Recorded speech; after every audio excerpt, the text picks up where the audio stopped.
Olá, pessoal, sejam bem-vindos ao nosso canal, o canal do professor Jefferson Esbardella, o canal do Sejure Cursos Jurídicos, onde o nosso objetivo é compartilhar conhecimento sobre direito imobiliário, sobre direito processual civil com a professora Leilane e também de outras áreas do direito civil de grande relevância.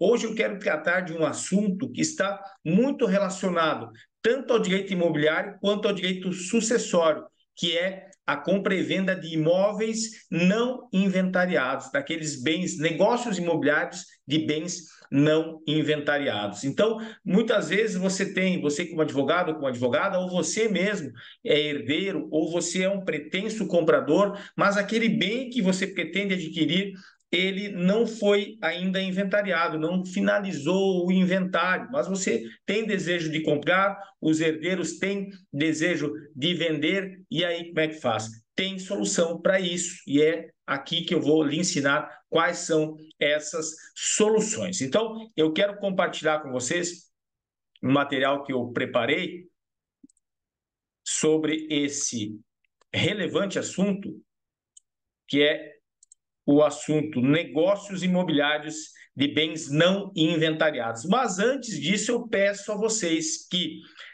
nos sigam lá nas redes sociais, lá no Instagram, professor Jefferson Esbardella, aqui no Sejure, se inscreva em nosso canal, ative o sininho para receber todas as notificações e também que sigam a professora Leilane Sbardella, que é uma especialista em processo civil. Eu acabei não colocando, esqueci de colocar aqui. Então, hoje nós vamos tratar desse assunto, bens, negócios imobiliários de bens não inventariados. Bom, vocês sabem que a regra de aquisição de um imóvel pelas vias ordinárias é o registro de imóveis. Mas, poxa vida, como é que eu vou fazer? Se eu quero comprar um imóvel e a regra é o registro imobiliário, vou fazer aí via escritura pública, por exemplo, eu preciso registrar a escritura pública no registro imobiliário para então me tornar proprietário. Essa é a regra. No entanto, a pessoa proprietária do bem que eu desejo adquirir, ela faleceu. Ela não está mais aqui. E aí, como é que eu faço? Então, essa é a regra, a aquisição através do registro imóvel. Tem exceções? Antes de falar do que a gente vai falar aqui hoje, eu digo para vocês quais são as exceções. A regra é que eu me torno proprietário, aquele velho ditado, só é dono quem registra. A regra é que eu me torne proprietário com o registro do título translativo no registro de imóveis. Mas tem exceções. Quais são as exceções? É o uso capião. Nós temos aqui no nosso canal vários vídeos aqui sobre o uso capião, onde a pessoa se torna proprietária no momento do trânsito em julgado da ação de uso capião, ou no momento em que o registrador, se for uma uso capião extrajudicial, no momento em que o registrador a declarar proprietário. A outra exceção é a comunhão universal de bens, onde o meeiro, aquela pessoa que contraiu o matrimônio, ela se torna proprietária dos bens do cônjuge no momento da celebração do casamento. Eu não preciso sair correndo lá, pegar minha certidão de casamento e averbar no registro de imóveis, lá naqueles bens já existentes, para me tornar proprietário. Não. Na celebração do casamento, eu já me torno proprietário da meação, da metade daqueles eventuais bens imóveis ou bens móveis também. E pela acessão. A acessão é um meio de aquisição originária da propriedade, previsto lá no artigo 1248 seguintes do Código Civil.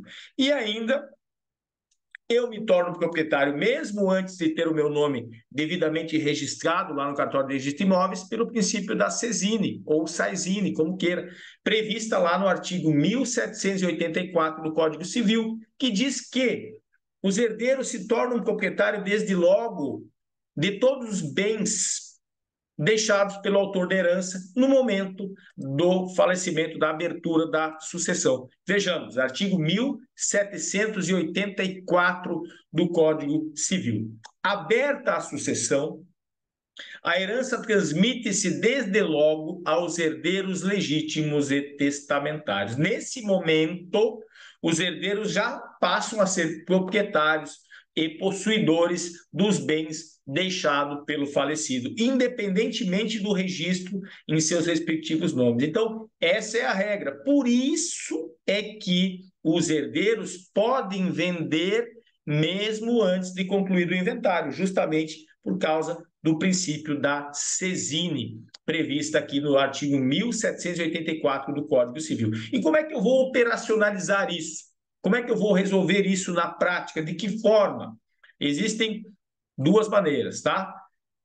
Aqui, primeiro, os herdeiros podem vender o imóvel? Sim. Por que sim? Porque, pelos 1784, eles já são proprietários. Se eles são proprietários, eles podem vender. E aí, o 1793 fala o seguinte: o direito à sucessão aberta, bem como o quinhão de que disponha o coerdeiro, pode ser objeto de cessão por escritura pública. E aí vem duas possibilidades. A primeira possibilidade, escritura pública de cessão. Ah, aqui tem um detalhe.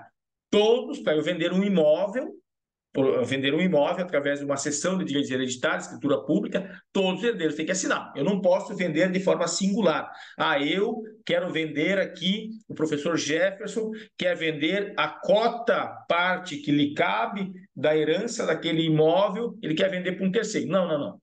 Todo mundo tem que vender. Todo mundo tem que vender, enquanto na partilha até pode ser feito de forma diferente, mas aqui todo mundo vai ter que assinar essa escritura para o comprador. Todo mundo, todos os herdeiros, quero dizer, tá? Então, escritura pública de compra e venda no tabelionato de notas. Na verdade, é uma cessão, compra e venda, entre aspas, é uma cessão de direitos hereditários.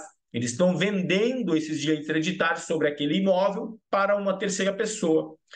Essa pessoa pega essa escritura pública, vai recolher o ITBI, se for, obviamente, no tabelionato, já vai ter que recolher o ITBI antecipadamente, e aí ela pega essa escritura pública e leva a registro? Não.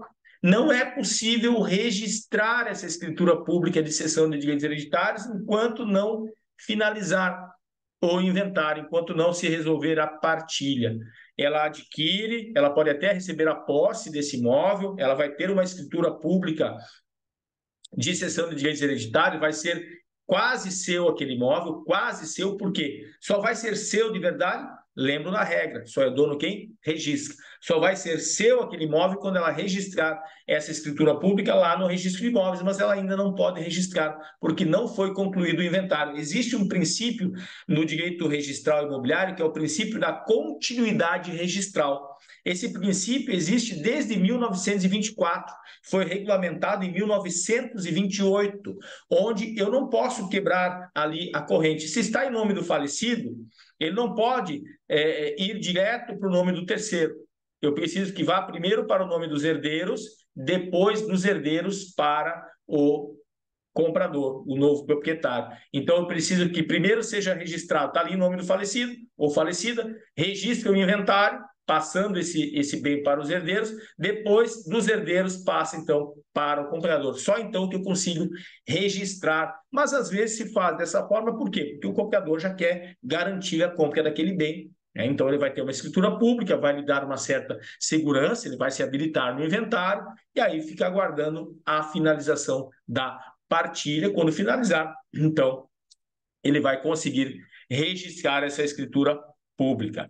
E a outra possibilidade, e aqui é uma possibilidade um pouco diferente, é quando eu tenho uma autorização judicial. Então, os herdeiros, eles pedem para o magistrado que o magistrado autorize a venda daquele imóvel. Claro que essa autorização tem que ser de forma justificada.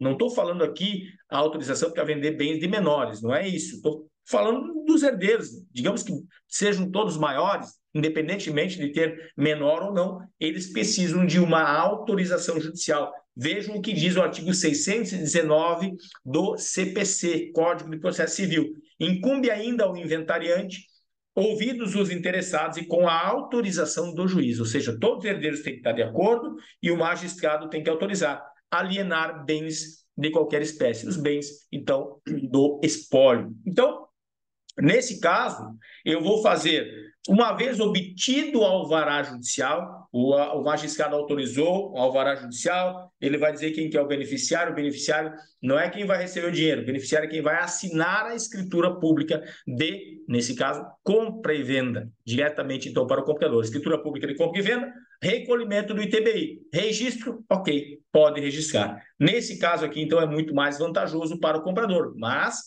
os herdeiros têm que obter o alvará judicial autorizando a venda.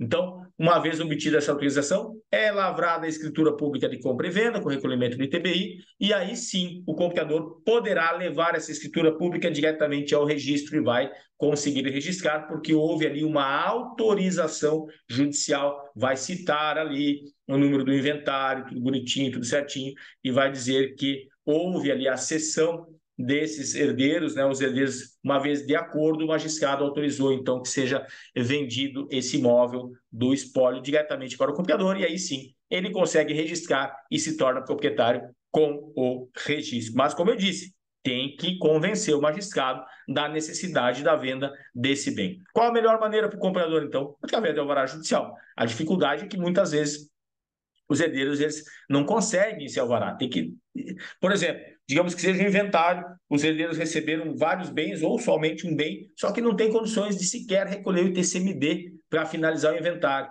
E aí, ou eles vendem ou não vendem. O comprador, ele quer segurança jurídica, ele não quer fazer um contrato particular, aguardando a venda, aguardando a finalização, colocar dinheiro na frente. Para ele colocar dinheiro na frente e antecipar ITCMD, ele vai querer que tenha um alvará judicial, então, para lhe dar segurança nessa operação. Então, alvará judicial, meios de obter o alvará judicial, prova da necessidade da venda daquele bem, preferencialmente juntando a proposta do pretenso comprador. Se você já tem um comprador, já tem uma proposta de compra desse imóvel, você vai lá e junta isso no processo, junta isso no alvará, pede o alvará juntando, excelência, pode ser que esse alvará seja separado, não tenha ação judicial de inventário, sim extrajudicial, já vou falar sobre isso para vocês, ou então pode ser que já tenha um inventário em andamento, um inventário judicial. Dentro do próprio inventário, você pede o alvará e junta a proposta de compra. Excelência, o negócio é o seguinte,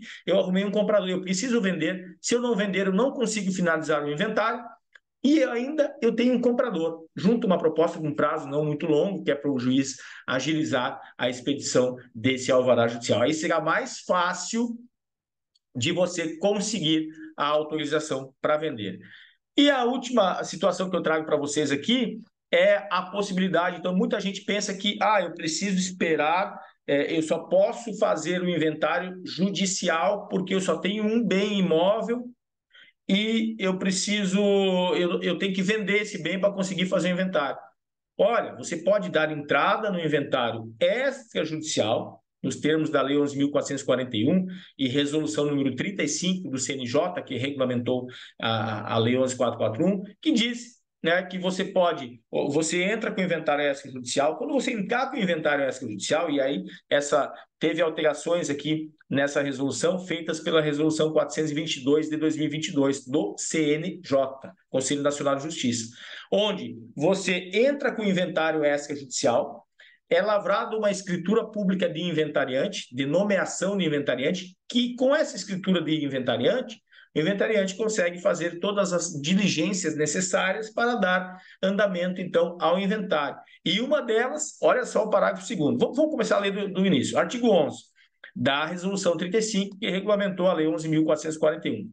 É obrigatória a nomeação de interessado na escritura pública de inventário e partilha para representar o espólio, com poderes de inventariante no cumprimento das obrigações ativas e passivas pendentes, sem necessidade de seguir a ordem prevista no 617 do CPC, ou seja, lá no 617 tem uma ordem de quem vai ser o inventariante. A meeira, ou então, entendeu? Tem uma ordem. Aqui não. Aqui pode ser qualquer um dos herdeiros o inventariante. Parágrafo 1º. O meeiro e os herdeiros poderão, em escritura pública anterior à partilha ou à adjudicação, nomear inventariante. Ou seja, quando eu entro, eu já nomeio o inventariante. Parágrafo 2º. O inventariante nomeado nos termos do parágrafo 1º poderá representar o espólio na busca de informações bancárias ou fiscais necessárias à conclusão de negócios essenciais para a realização do inventário e no levantamento de quantias para o pagamento do imposto devido e dos emolumentos do inventário. Parágrafo 3º, a nomeação do inventariante será considerada o termo inicial do procedimento de inventário extrajudicial, porque tem um prazo ali de 12 meses para finalizar isso na via extrajudicial. Então, veja, você dá entrada no meio inventariante, e aí é obrigação, inclusive, do inventariante, levantamento de quantias para o pagamento do imposto. Esse levantamento de quantias a gente pode interpretar de duas formas. Pode ser que tenham quantias depositadas em contas bancárias do falecido, da falecida, e com essa nomeação do inventariante, então, o inventariante fica autorizado a levantar, a pegar esse valor para poder pagar as custas do inventário. E a outra interpretação que se dá é levantar dinheiro. Como é que se levanta dinheiro que não existe? Ah, não tem nada nas contas bancárias, mas tem um imóvel. Opa, com a venda desse imóvel. Então, você dá entrada aqui no inventário extrajudicial, é nomeado inventariante, você contrata um advogado, você inventariante contrata um advogado, que vai lá e pede um alvará judicial e diz, ó, excelência, o negócio é o seguinte, eu estou com um inventário aqui na extrajudicial, só que ele está lá paradinho porque eu não tenho, os herdeiros não têm dinheiro para pagar o ITCMD, nem os emolumentos do cartório, nada, por isso eu preciso vender esse bem aqui, eu preciso que Vossa Excelência me autorize a venda desse bem imóvel, e aí o magistrado provavelmente vai autorizar, desde que você comprove, obviamente, a necessidade. Se ele entender, opa, mas os herdeiros têm dinheiro para pagar ITCMD, independentemente da venda do imóvel, eles que aguardem, então, eles que paguem e depois vendam já depois de registrado em seus nomes. Então, claro, como eu disse, tem que fazer a prova da necessidade da venda desse imóvel. Então, esse era o vídeo de hoje, espero que tenham gostado. Não esqueçam de curtir, de seguir a gente lá nas redes sociais, lá no Instagram, @professor Jefferson Sbardella, @Leilane Sbardella, e também o Sejuri está lá no Instagram também, @Sejuri Cursos, e se inscrever aqui no nosso canal para receber os vídeos, as informações relevantes sobre direito imobiliário, sobre processo civil e outras áreas do direito civil relevantes e que andem juntas aqui. Nós temos até o direito de família, muitas vezes ele caminha de mãos dadas com o direito imobiliário, mas principalmente o direito das sucessões. Esse sim anda muito ligado ao direito imobiliário. Tá certo? Um abraço e até a próxima.